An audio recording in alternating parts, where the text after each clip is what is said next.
په سمنګان ولایت کې د یتیم او بې سرپرسته نجونو لپاره یو روزنتون جوړ شوی دی. د دغه ولایت د کار او ټولنیزو چارو ریاست د مسؤلینو په وینا تازه په دغه روزنتون کې 50 نجونې جذب کړي او په پام کې ده چې 25 نور نجونې هم جذب کړي. مسؤلین وایي دا مهال د نجونو په ګډون 200 یتیم او بې سرپرسته ماشومان په 2 جلا د نجونو او هلکانو روزنتونونو کې ساتل کیږي او ورته اړینې اسانتیاوې برابرې شوې دي.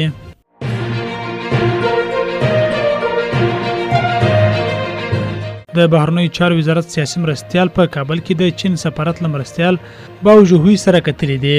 په دې لیدنه کې د چین سفارت مرستیال ویلي دي چې هیواد په نړیوال ډګر کې له سرپرست حکومت خپل ملاتړ ته دوام ورکوي او دغه راز چینایي سوداګر افغانستان کې پانګونې ته هڅوي.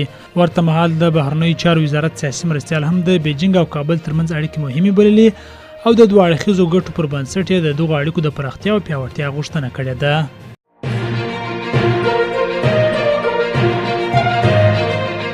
د میدان وردګ ولایت چارواکو ویلي دي چې د اوبو او برېښنا وزارت په ځانګړې بودیجې د دغه ولایت د میرداد ولسوالۍ اړوند په درانو کلي کې د اوبو یو چک ډیم جوړ او ګټه اخیستنې ته سپارل شوی دی.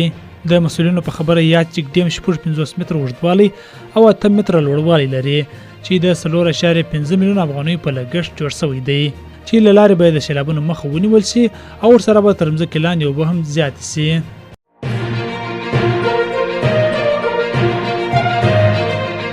افغانستان د فوټسال ملي لوبډلې په خپله دویمه لوبه کې له کویټ څخه ماتې وخوړه. د کانټیننټل سیالیو په لړ کې نن افغانستان فوټسال ملي لوبډلې په یوه سخته سیالۍ کې له کویټ څخه 4-3 ماته ومنله. افغانستان به په خپله دریمه لوبه کې سبا ماپښین 2 بجې له نیوزیلند سره مخامخ شي.